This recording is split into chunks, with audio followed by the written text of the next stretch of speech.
everyone, I'm Lauren and welcome back to my channel. This is Lauren's Literary Library where we talk about all things books and my own writing journey, and today I've got a few books I want to try and read in April.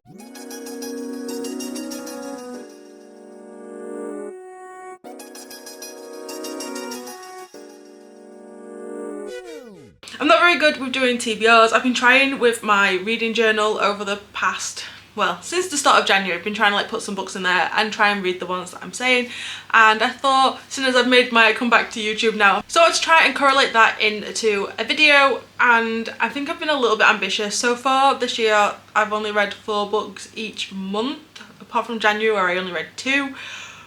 And I'm attempting 6, so let's see how we get on with it. So the first book that I've got for this month is The Dawn of Yang Chen by F.C. Yi. This is one of my library books. I think I mentioned it in my weekly vlog that I wanted to start it. I've not started it yet, so it's gone into my April TBR. I do actually have 4 library books to read, but there's only 2 that I've placed on this list. I'm potentially going to renew the other 2 just because I need to try and get these read and get them back to the library as soon as possible. This one is set in the world of Avatar: The Last Airbender. This is about the airbender before Aang.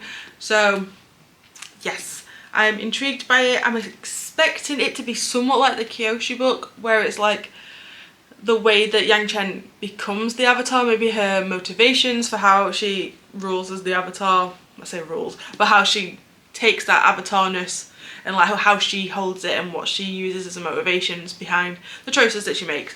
The next one is Electric Idol by Katie Robert.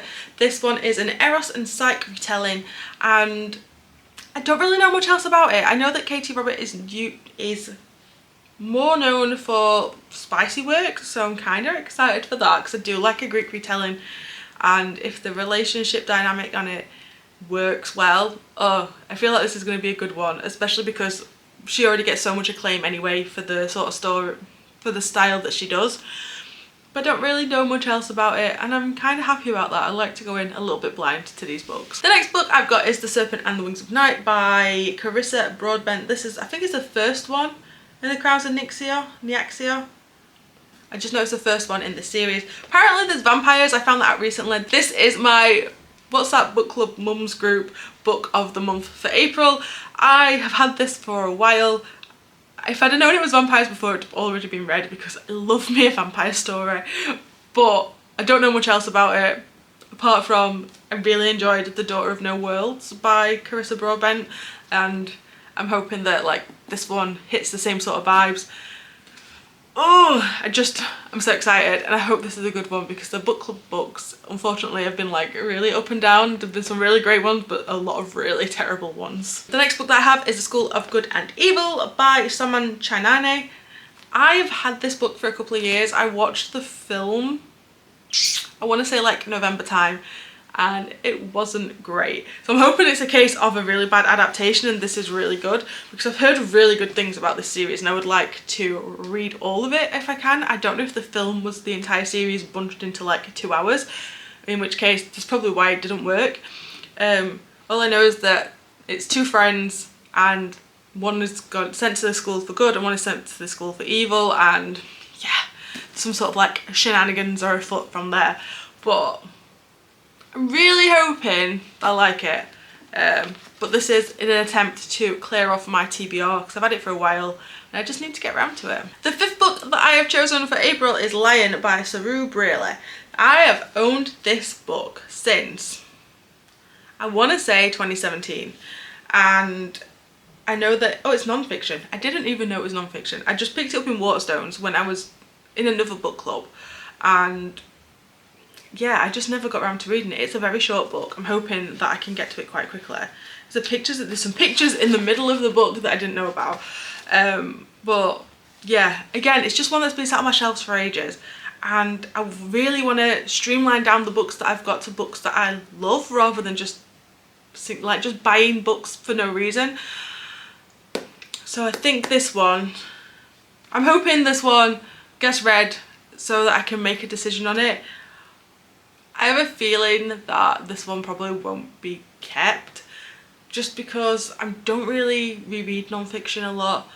But again, I guess it depends on the information in here. I don't know anything about it. I didn't even know it was a non-fiction until I read the back of it just then. And my final book for April is The Vicious Grace by Emily Theed. This is one of my Fairy Loot books, and it's also a book that I've got as part of a reading vlog. The reading vlog was supposed to have been up before the new year, but it's taken a little bit longer to get through everything, and I am excited to read this one. All I can remember about it is that there was lemons, and I really loved the like lemon stencil edges on here, but I can't remember much else about this book. But again, it's another one in an effort to actually read the Fairy Loot books that I get. At one point I was getting 2 books a month when I had the adult subscription. This is from the adult subscription, I think. I can't remember if this was the adult one or the YA one.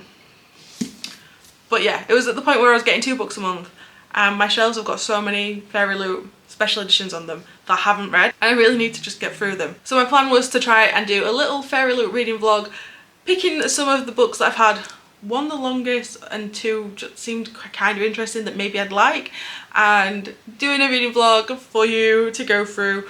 But yeah, this is the next one in that list, and hopefully it will be one that I enjoy. Really hoping it's one that I enjoy. So that is my April TBR. They're all really chunky books. So I'm not entirely sure how well I'm going to be able to get through them, especially because I've chosen 6 physical books. I've not even gone through any of my audiobooks or my ebooks to see what I want to read.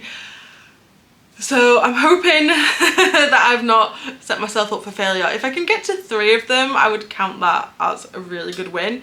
But I am hoping for 5. If I can manage it. I'm currently in the middle of Belladonna by Adeline Grace as well, so I'm not going to be starting any of these until I finish that. And yeah, I've only really just started it. That should have been a March book, and then I didn't read over the end of March. Let me know in the comments down below if you've read any of these and which one you think I should get to first and which one you think I should get to next. I think I'm probably going to start with The Serpents and the Wings of Night, just because it is the book club one, and then, not that it's out of the way, but then it's done, I've got my thoughts ready, and then I can discuss it with the other book club mums and give my thoughts on it. I'm really hoping for great things, because 1, vampires, and 2, I've really enjoyed Carissa Broadbent's other writing.